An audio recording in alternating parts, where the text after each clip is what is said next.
आज बीडमध्ये मंत्री छगन भुजबळ यांच्या उपस्थितीमध्ये महाएल्गार सभा पार पडणार आहे आणि यासाठी ओबीसी आंदोलक लक्ष्मण हाके बीडमध्ये दाखल झालेत। काय सांगाल, आज महाएल्गार मेळावा बीडमध्ये होतोय, यापूर्वी रद्द झाला आणि त्यानंतर बऱ्याचशा चर्चा झाल्या, आज प्रत्यक्ष तुम्हीही हजर आहात आणि मेळावा होणार आहे। हे बघा, एक ओबीसीचा आंदोलक म्हणून मी या मेळाव्याला आलेलो आहे। गावगाड्यातील ओबीसी प्रवर्गात, विजयएनटी प्रवर्गात, एसबीसी प्रवर्गात जेवढे ओबीसी बांधव येतात, मुस्लिम समाजात जवळजवळ 50 ते 60% ओबीसी आहेत। हे सगळे ओबीसी बांधव, ना नेता ना पक्ष ना पार्टी, असं कुठलाही आडपडदा न ठेवता लाखोचा जनसागर आज बीडमध्ये तुम्हाला बघायला भेटेल। दुसऱ्या बाजूला मंत्री छगन भुजबळ यांनी मंत्रिपदाचा राजीनामा देऊन बीडमध्ये यावं अशा पद्धतीची मागणी केली जाते, कारण ते मंत्रिपदावरती आहेत। एका समाजाची त्यांनी भूमिका मांडणं योग्य नाही असं बोललं जात आहे। मग मोहिते आपलं विखे पाटील किती समाजाची भूमिका मांडत होते? विखे पाटलांनी राजीनामा देऊन उपसमितीचं अध्यक्ष उपाध्यक्षपद घेतलं का? त्यामुळं आपल्या बाबतीत जे काही घडतं, किंवा जरांगेंना भेटायला अंतरवली सराटीला मुख्यमंत्री महोदय आले होते, डझनावारी मंत्री आले होते, ते काय राजीनामे देऊन आले होते का? काय राजीनामा दिला होता त्यांनी? मग भुजबळांचा तेवढा राजीनामा आणि तुम्ही काही केलेलं चालतंय, म्हणजे तुम्ही आमदार खासदार आणि तुम्ही राजकारणातले म्हणून तुम्ही केलेलं काही चालतं आणि भुजबळांनी राजीनामा दिला पाहिजे, हे कसं चालतं बरं? हा प्रश्न खरं तर जरांगेंना विचारला पाहिजे। त्यांचं म्हणणं असं होतं की ते मंत्रिपदावरती आणि ते मागणी करण्यासाठी येतात, मात्र मागणी समजून घेण्यासाठी आलेला तो विषय वेगळा आणि आम्ही आंदोलनाला विरोध नाही करत आहेत, तर भुजबळांना विरोध करतो। भुजबळ साहेबांनी कधीही मराठा समाजाच्या एससीबीसी आरक्षणाला विरोध केला नाही, कधीही इकॉनॉमिकल विकर सेक्शनच्या मराठा समाजाच्या सवर्णांच्या आरक्षणाला कधीही विरोध केलेला नाही। भुजबळ साहेबांनी फक्त ओबीसीमध्ये सामाजिक मागासांच्या यादीमध्ये, बलुत्या आलुत्याच्या यादीमध्ये, भटक्या विमुक्त जाती जमातीच्या यादीमध्ये राज्यकर्ती जमात असलेल्या मराठा समाजाला समाविष्ट करू नका, ही बचावात्मक भूमिका आहे। ह्याच्यात नव्यानं काय मागणी आहे आणि कुठल्या जातीविरुद्ध काय विषय आहे? त्यामुळं ह्यांच्या डोक्यावरती इलाज करण्याची आवश्यकता आहे। यांना संविधान कळत नाही असा आमचा दावा आहे, यांना लोकशाहीची तत्त्व मान्य नाहीत असा आमचा दावा आहे। जरांगे 4थी नापास माणूस आहे, त्याला इथलं शिक्षण, नोकऱ्या, मराठा समाजाच्या मुलांचं जे काय तो कळवळ आणतोय ना, जो नौटंकीबाज भपकेबाजपणा करतोय ना, तो मराठा समाजाच्या पोरांच्या मुळावर उठलेला आहे। कारण एससीबीसीचा कट ऑफ कमी, EWSचा कट ऑफ कमी असं असताना तो काय करतोय की ओबीसीमधूनच पाहिजे म्हणतोय, म्हणजे इथं 400-450 जातीमध्ये जायचं, तिथं धुडगूस घालायचा आणि पंचायत राजमध्ये सरपंच पदापासून पंचायतीपासून झडपीपर्यंत निवडणुका लढायच्या, हा एककलमी कार्यक्रम जरांगे पाटलाचा। गंगाधर काळकुटींनी अशी भूमिका घेतली की ते थेट म्हणाले मंत्र्यांना आता छगन भुजबळांना बीडमध्ये पाय ठेवू देणार नाही, याकडे कसं बघता? ते काय बडबड, कोण आहे हा? अरे मी काल गेवराईमध्ये येऊन उमापूरला सभा घेतली ना, कुठे गेला होता तो? मी तर कार्यकर्ता आहे, अरे ते तर कॅबिनेट मंत्री आहेत।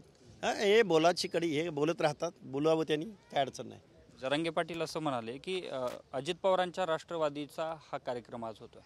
अरे म्हणावं, गोपीचंद पडळकरांनी कधी राष्ट्रवादीत प्रवेश केला का? भाजपचे आमदार आहेत ना।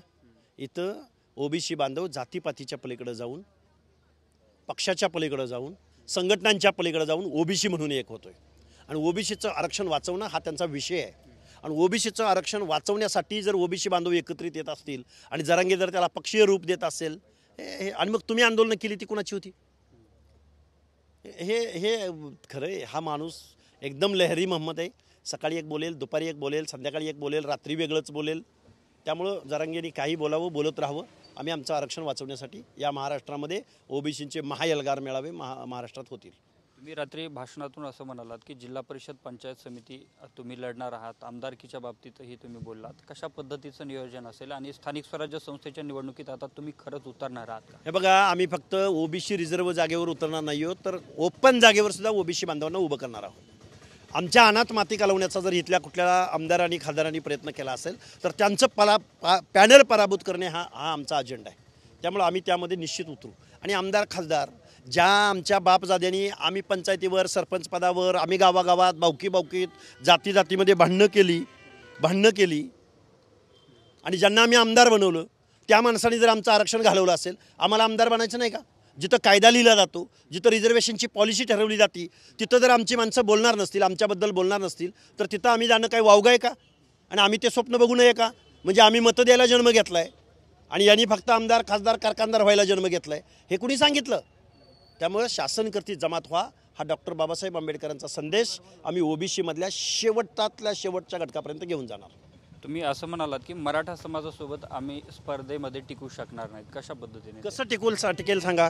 एखाद्या पंचायतीला जर एखादा सुतार लोहार मेंढपाळ एखादा तांड्यावरचा बंजारा एखाद्या झडपीला उभा राहिला असेल आणि तिथं जर विजयसिंह पंडिताचा प्रकाश सोळंकीचा कार्यकर्ता उभा राहिला असेल, आता हे काय चालबाजी करणार ते पण सांगतो.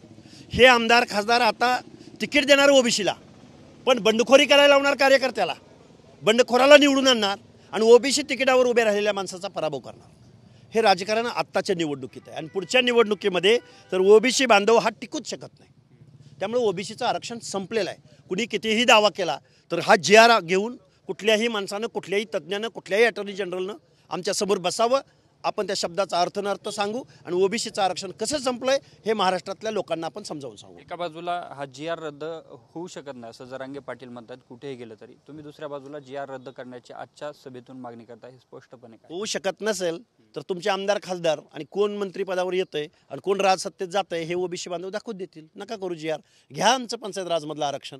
तुमचे आमदार आणि खासदार त्याचा मार्ग आमच्या तांड्या वाड्या वस्त्यावरनं मोहल्ल्यामधून जातो, हे एवढं त्यांनी ध्यानात ठेवावं.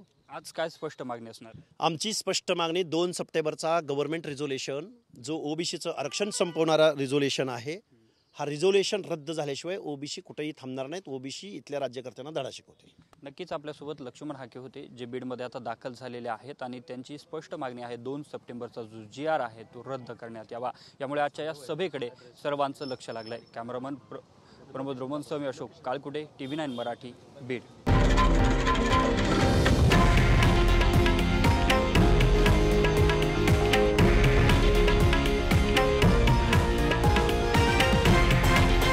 हे आहे देशातील नंबर 1 न्यूज नेटवर्क आणि आपण पाहत आहात TV9 मराठी, एकमेव.